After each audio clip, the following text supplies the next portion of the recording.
जैसी करनी वैसी भरनी, यह वाक्य तो आपने सुना ही होगा। अर्थात जैसे आप कर्म करोगे वैसा ही आपको फल भी प्राप्त होगा। लेकिन मेरा एक प्रश्न है, क्या आप इस बात पर यकीन करते हैं कि जैसा आप कर्म करेंगे वैसा ही आपको फल भी मिलेगा? अब आप में से अधिकांश लोगों के मन में यह प्रश्न जरूर उठ रहा होगा कि आखिर इसमें पूछने वाली बात क्या है? यह तो सत्य ही है कि जैसे हम कर्म करेंगे वैसा ही हमें फल भी मिलेगा। लेकिन एक बार के लिए आंखें बंद करके अपने आप से यह प्रश्न कीजिए। देखिएगा कि आपको इस प्रश्न का उत्तर स्पष्टता से नहीं मिल पाएगा।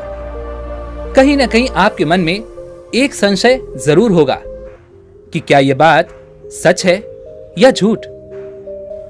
क्योंकि आपने अपने आसपास तो ऐसे कई लोगों को देखा होगा जो लोग बहुत अच्छे कर्म करते हैं, बहुत अच्छे स्वभाव के होते हैं, वे कभी किसी का बुरा नहीं करते, किंतु फिर भी उनके साथ हमेशा बुरा होता है। वे लोग हमेशा दुखी रहते हैं, हमेशा परेशान रहते हैं। आपने कई बार यह भी देखा होगा, या फिर आप में से ही कई ऐसे लोग भी होंगे जिन्होंने अपनी परीक्षाओं के लिए जी तोड़ मेहनत की होगी, लेकिन फिर भी अंत में उनके हाथ निराशा ही लगी। तो इसका अर्थ क्या हुआ? क्या इसका अर्थ यह है कि जिन भी महापुरुषों ने इस कहावत को कहा है, क्या यह झूठ है? क्या वो महापुरुष गलत थे? नहीं, वास्तविकता तो यह है कि हम अपने कर्मों का लेखा जोखा समझ ही नहीं पाते, और इसी कारण हम ये सोचते हैं कि हम तो बहुत अच्छा कर्म कर रहे हैं, हम लोगों की भलाई कर रहे हैं, लोगों की मदद कर रहे हैं, फिर भी हमें न जाने क्यों हमेशा दुख और परेशानी ही उठानी पड़ती है। लेकिन आज की जो कहानी मैं आपके लेकर आया हूं, इस कहानी के माध्यम से आप ये समझ जाएंगे कि आखिर कर्मों का यह लेखा जोखा हमारे जीवन पर किस प्रकार प्रभाव डालता है। एक समय की बात है, एक गांव में दो भाई रहा करते थे। दोनों ही कुशल थे, किंतु उनमें से एक बहुत ही क्रूर, घमंडी और बहुत चालाक था। वहीं पर दूसरा भाई बहुत ही शांत स्वभाव का और बहुत अच्छी प्रवृत्ति वाला था। बड़ा भाई, जो कि बहुत क्रूर था, बहुत चालाक था, उसने धोखा देकर अपने छोटे भाई की सारी जमीन जायदाद अपने नाम करवा ली थी, और छोटे भाई के नाम पर कुछ भी नहीं बचा था। उसे तो बस एक टूटी फूटी झोपड़ी मिली थी, जिसमें वह और उसकी पत्नी रहा करते थे। उसकी पत्नी भी हमेशा बीमार रहती थी और उसे तरह तरह की यातनाएं, पीड़ाएं और समस्याओं का सामना करना पड़ता था। छोटा भाई बहुत गरीब था, उसके पास पैसे भी नहीं थे ताकि वह अपनी पत्नी का इलाज करवा सके। लेकिन वह बहुत शांत स्वभाव का था, अच्छी प्रवृत्ति का था। इस कारण वो कभी किसी से कलेश नहीं करता था, ना ही किसी के लिए बुरा सोचता था। वह कभी किसी का बुरा नहीं करता था। फिर भी उसके मन में हमेशा एक प्रश्न रहता था। वह हमेशा अपने आप से कहता था, हे ईश्वर, मैंने कभी किसी के साथ बुरा नहीं किया, कभी किसी का बुरा नहीं सोचा, फिर आखिर मेरे साथ इतना बुरा क्यों होता है? मेरी पत्नी हमेशा बीमार रहती है, मेरे बच्चों को 2 वक्त का खाना तक नसीब नहीं होता, और मैं चाहकर भी अपने परिवार को एक अच्छा जीवन तक नहीं दे पा रहा। आखिर ऐसा क्यों? वहीं पर दूसरी तरफ मेरा भाई है, जो बहुत धूर्त है, चालाक है, घमंडी है। उसे देखो, वह अपना जीवन कितने ऐशो आराम के साथ जी रहा है। उसके पास ढेर सारा धन है, रहने के लिए अच्छा मकान और खाने के लिए अच्छे अच्छे पकवान हैं। वह तो अपना जीवन मजे में जी रहा है, और मैं यहां पर घुट घुट कर मर रहा हूं। उसे कोई परेशानी नहीं, और मेरी परेशानियां खत्म होने का नाम ही नहीं लेती। यह सोचता हुआ वह इस विचार पर पहुंचा कि लगता है बुरे कर्मों का फल ही अच्छा होता है और अच्छे कर्मों का फल अच्छा नहीं मिलता। और देखते ही देखते यह बात उसके मन में घर करने लगी थी। ऐसे ही कई दिन बीत गए और अब छोटा वाला भाई और भी ज्यादा परेशान रहने लगा था, क्योंकि उसकी पत्नी की तबीयत ठीक होने का नाम ही नहीं ले रही थी और उसके सामने तरह तरह की परेशानियां खड़ी थी, जिन्हें देखकर वह मन ही मन रोता रहता, परेशान होता। एक दिन की बात है, वह किसी काम से दूसरे गांव की ओर जा रहा था। तभी उसकी नजर एक साधु पर पड़ी। वह साधु एक द्वार पर खड़े होकर भिक्षा मांग रहे थे और वह हमेशा केवल एक ही बात कह रहे थे, तेरे कर्म तेरे हिस्से और मेरे कर्म मेरे हिस्से। जब छोटे भाई के कानों में यह बात पड़ी तो उसे बहुत क्रोध आया। वह तुरंत ही उन साधु के पास जा पहुंचा और उनसे कहने लगा, हे गुरुवर, मैं आपको कब से देख रहा हूं, आप केवल एक ही बात कह रहे हैं, तेरे कर्म तेरे हिस्से और मेरे कर्म मेरे हिस्से। क्या ये सत्य है? इस बात का जवाब देते हुए वह साधु कहते हैं, हां, यह बिल्कुल सत्य है। क्या तुम्हें इस पर यकीन नहीं? तभी वह छोटा भाई उन गुरु से कहता है, हे गुरुवर, लगता है आपको कोई भ्रम हो गया है। मैंने अपने जीवन में कभी कोई बुरा कर्म नहीं किया, ना ही मैंने कभी किसी के बारे में बुरा सोचा, ना ही किसी का बुरा किया। उसके बाद भी मैं हमेशा परेशानियों से घिरा रहता हूं। तकलीफें दिन ब दिन मुझे और परेशान कर रही हैं। मुझे तो आज तक मेरे अच्छे कर्मों का कोई अच्छा फल नहीं मिला। फिर आप ये कैसे कह सकते हैं कि अच्छे कर्मों का फल अच्छा मिलता है? मेरी पत्नी हमेशा बीमार रहती है और मेरे घर में खाने तक के लिए पैसे नहीं है। यहां तक कि मेरे बच्चे भी भूखे रह जाते हैं। और फिर भी आप कहते हैं कि अच्छे कर्मों के फल अच्छे मिलते हैं। तभी वह साधु बड़े ही शांत स्वभाव से उस व्यक्ति से कहते हैं, लगता है परिस्थितियों ने तुम पर बहुत गहरा प्रभाव डाला है। ऐसा प्रतीत हो रहा है कि तुम परिस्थितियों के आगे हार मान चुके हो और इन कठिन परिस्थितियों ने तुम्हारी सोच को भी बदल दिया है। इसी कारण तुम ऐसा कह रहे हो। इस पर वह व्यक्ति कहता है, अरे जाओ जाओ, ऐसा लगता है कि खुद परिस्थितियों से हार कर दूसरों के घर भिक्षा मांगकर भोजन ग्रहण कर रहे हो और मुझे कहते हो कि मैंने परिस्थितियों के सामने हार मान ली है। मुझे आपका यह भाषण नहीं सुनना, मैं जा रहा हूं। तभी उसे रोकते हुए वह साधु उस व्यक्ति से कहते हैं, ठीक है, तुम चले जाओ, लेकिन उससे पहले मेरा एक काम कर दो। वह व्यक्ति कहता है, अरे मैं कोई काम नहीं करने वाला, मैं तो जा रहा हूं। तभी वह साधु कहते हैं, बेटा, मैं जानता हूं तुम्हारे मन में क्या प्रश्न है। तुम इस बात से परेशान हो कि तुमने अच्छे कर्म किए और उसके बाद भी तुम्हें अच्छे फल नहीं प्राप्त हो रहे। लेकिन क्या तुम इस प्रश्न का जवाब नहीं जानना चाहते? क्या तुम ये नहीं जानना चाहते कि तुम्हारे साथ ऐसा क्यों हो रहा है? यह सुनकर वो छोटा भाई कुछ देर के लिए मौन हो गया और कुछ देर सोच विचार करने के बाद वह कहता है, अच्छा ठीक है, बताइए मुझे क्या करना होगा। तभी वो साधु उस व्यक्ति से कहते हैं, मेरा बस एक छोटा सा काम कर दो। कल सुबह सुबह तुम मेरे लिए कुछ फल लेकर मेरे आश्रम आ जाना और जब तुम वहां पर आओगे तो मैं तुम्हें तुम्हारे प्रश्नों का उत्तर तुम्हें दे दूंगा और तुम्हें यह भी समझ में आ जाएगा कि तुम्हारे साथ ही ऐसा क्यों हुआ। इतना कहकर वह साधु अपना भिक्षा पात्र लेकर वहां से अपने आश्रम की ओर चल दिए। लेकिन वह व्यक्ति कुछ देर के लिए वहीं पर खड़ा रह गया और यह सोचने लगा कि क्या उसे फल लेकर उन गुरु के आश्रम जाना चाहिए या नहीं। यही सोचता हुआ वह घर लौट आया। रात भर उसके मन में केवल यही प्रश्न था कि मैं उनके पास फल लेकर जाऊं या ना जाऊं। देखते ही देखते सुबह होने लगी और अब उस छोटे भाई ने यह तय किया कि वह फल लेकर उन गुरु के आश्रम जरूर जाएगा। वह घर से निकलता है और कुछ फल खरीदता है, जिसे लेकर वह उन गुरु के आश्रम की ओर चल पड़ता है।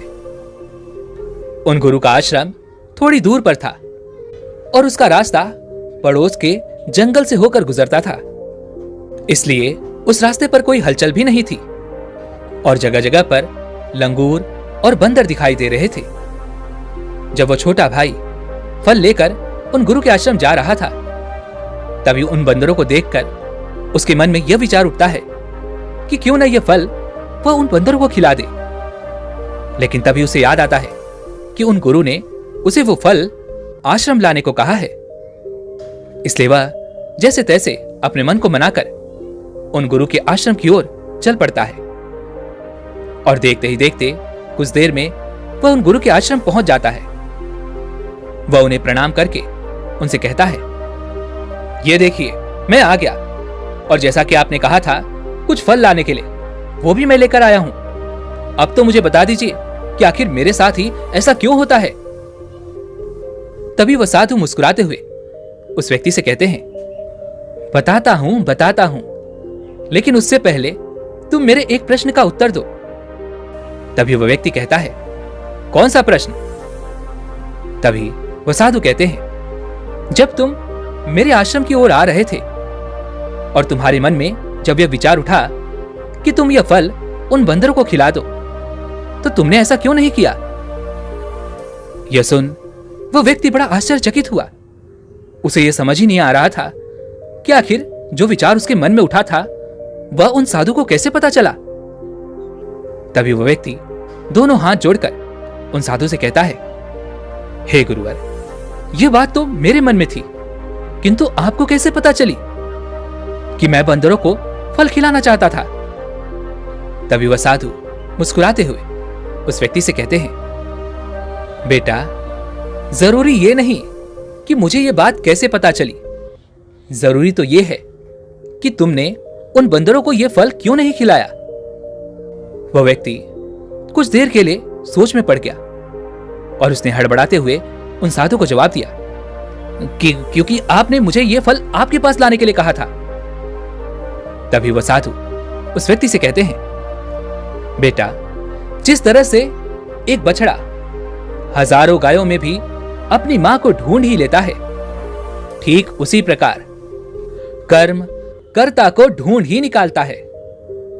जैसे कि यह कर्म मेरे हाथों से ही लिखा था कि मैं ही इन बंदरों को यह फल खिलाऊंगा, इसलिए तुम यह फल उन बंदरों को ना खिला सके और यह फल तुम मेरे पास लेकर आए। इतना कहकर उन साधु ने वह फल उन बंदरों को खिलाना शुरू कर दिया। लेकिन वह व्यक्ति अब तक उन साधु की बात का मतलब नहीं समझ पाया था। वह उन साधु से कहता है, हे गुरुवर, आप क्या कहना चाहते हैं? मुझे आपकी बात कुछ समझ नहीं आई। कृपया करके मुझे साफ और स्पष्ट तौर पर समझाएं। तभी वह साधु मुस्कुराने लगे और उस व्यक्ति से कहते हैं, हम मनुष्यों को हमेशा से यही लगता है कि हम ही करता है और हम ही कर्म करते हैं, लेकिन वास्तविकता तो कुछ और है। यहां पर समझने वाली बात यह है कि कर्म हमारा चुनाव खुद करता है, हम कर्म का चुनाव नहीं करते। यदि आप किसी काम को करने के योग्य हैं, तो कर्म आपको लाखों लोगों की भीड़ में से भी ढूंढकर निकाल ही लेगा। इसलिए जरूरी यह है कि कर्म करने पर नहीं, बल्कि योग्य बनने पर ध्यान दो। यदि तुम्हारा पूरा ध्यान केवल कर्म करने पर होगा, तो तुम कभी भी योग्य नहीं बन पाओगे और कभी भी कर्म तुम्हारा चुनाव ही नहीं करेगा। इस पर वह व्यक्ति कहता है, हे गुरुवर, योग्य बनने से आपका क्या मतलब है? आपका कहना है कि क्या मैं अपने परिवार का पालन पोषण नहीं कर सकता? तभी वह साधु उस व्यक्ति से कहते हैं, नहीं नहीं, मेरे कहने का अर्थ ये नहीं है। मैं तो तुमसे यह कहना चाहता हूं, योग्य बनने के लिए जिन कर्मों की आवश्यकता होती है, उसके लिए तुम्हें पहले छोटे छोटे कामों को करना शुरू करना होगा। और जब तुम उन कामों में निपुण हो जाओगे, कुशल हो जाओगे, इतने योग्य बन जाओगे, तो बड़ा कर्म, या फिर यूं कहें कि मुख्य कर्म, जिस कर्म के लिए तुम बने हो, वह कर्म तुम्हें ढूंढ ही लेगा और वह कर्म तुम्हारे पास खुद ही चला आएगा। उदाहरण के तौर पर तुम इन बंदरों को ही देख सकते हो। ये बंदर जब छोटे होते हैं तब से ही ये पेड़ों पर चढ़ना सीखते हैं, गुलाटियां लगाना सीखते हैं, दौड़ना सीखते हैं, छलांग लगाते हैं। शुरू शुरू में इन्हें तकलीफ होती है, ये कभी गिर जाते हैं तो कभी इन्हें चोट भी लगती है, लेकिन धीरे धीरे ये उन कामों में निपुण हो जाते हैं, कुशल हो जाते हैं और उसके बाद इनका भोजन इन तक स्वयं ही पहुंच जाता है। इसीलिए अपनी रोजमर्रा की जिंदगी में भी छोटे छोटे कर्म करते रहो और जब तुम उन कर्मों से अपने आप को उस योग्य बना लोगे तो बड़ा लक्ष्य तुम तक खुद चला आएगा और तुम किसी भी बड़े लक्ष्य को प्राप्त कर सकोगे। आगे वह साधु उस व्यक्ति से कहते हैं, और यदि तुम योग्य बनने के लिए कर्म करोगे ही नहीं तो दूसरे लोगों के कर्म भी तुम पर हावी होने लगेंगे, तुम्हारे जीवन को प्रभावित करने लगेंगे। उदाहरण के लिए तुम्हारी पत्नी को ही ले लो। तुम्हारी पत्नी कई दिनों से बीमार है और उसकी तबीयत ठीक ही नहीं हो रही और तुम ये सोचते हो कि पता नहीं तुम्हें किन कर्मों की सजा मिल रही है। तुम अपने आप को अभागा समझते हो, असहाय महसूस करते हो, लेकिन वास्तविकता तो कुछ और ही है। तुम्हें यहां पर यह समझने की आवश्यकता है कि तुम्हारी पत्नी बीमार अपने कर्मों से है, ना कि तुम्हारे कर्मों से। हो सकता है कि तुम्हारी पत्नी ने अतीत में ऐसा कोई कर्म किया हो जिसकी सजा वह आज भुगत रही है और तुम्हारी पत्नी के कर्मों के कारण ही तुम्हें भी दुख झेलना पड़ रहा है, तकलीफें उठानी पड़ रही हैं, परेशानियों का सामना करना पड़ रहा है। और यही कारण है कि अधिकांश लोग अपने परिवार के कारण, अपने बच्चों के कारण तरह तरह के दुख झेलते रहते हैं, तरह तरह की परेशानियों का सामना करते हैं। किंतु तुम्हें यहां पर यह समझने की आवश्यकता है, यदि तुम इस योग्य होते, तुम्हारे पास इतने पैसे होते, तो तुम अपनी पत्नी का इलाज करवा पाते। और तो और यह भी हो सकता था, यदि तुम इस योग्य होते तो तुम्हारा विवाह किसी दूसरी स्त्री के साथ हुआ होता जो स्वस्थ होती, लेकिन तुम उस योग्य थे ही नहीं। और यही कारण है कि तुम अपनी पत्नी के कारण आज दुखों में डूबे हुए हो। किंतु अब तक कुछ भी नहीं बिगड़ा। यदि तुम अब भी योग्य बन जाओ तो दूसरों के कर्म तुम्हें कभी भी प्रभावित नहीं कर पाएंगे। आगे वह सन्यासी उस युवक को चेतावनी देते हुए कहते हैं, मेरी एक बात हमेशा याद रखना, तुम्हें वह नहीं मिलता जो तुम चाहते हो, बल्कि तुम्हें वह मिलता है जिसके तुम योग्य हो। इसलिए कर्म करने से ज्यादा योग्य बनने पर ध्यान दो। अपनी योग्यता बढ़ाओ।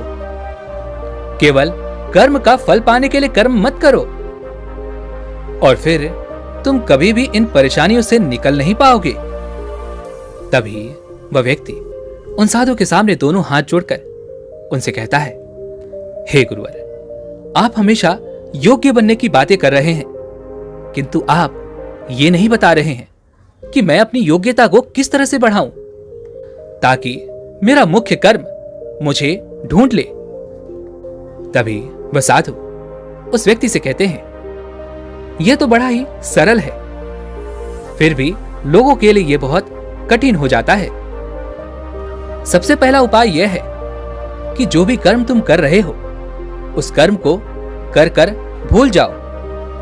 अर्थात योग्य बनने के लिए जो भी कर्म तुम कर रहे हो उसे याद ना रखो, उसे भूल जाओ।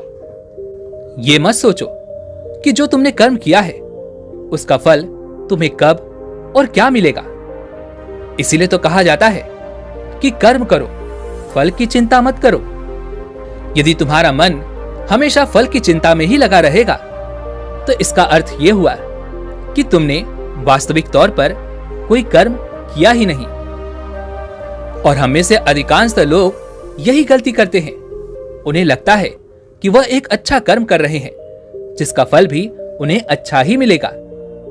उनका सारा ध्यान केवल फल पर होता है और यही कारण है कि वह अधिकांशतः दुखी होते हैं, क्योंकि जब उन्हें फल नहीं मिल पाता, या फिर यूं कहें कि जब उन्हें अपने मन वांछित फल नहीं मिल पाता तो उनके मन को ठेस पहुंचती है और वे लोग दुखी रहने लगते हैं, परेशान रहने लगते हैं और हमेशा यही सोचते हैं कि मैंने तो अच्छे कर्म किए थे, फिर भी मुझे अच्छे फल क्यों नहीं मिल रहे।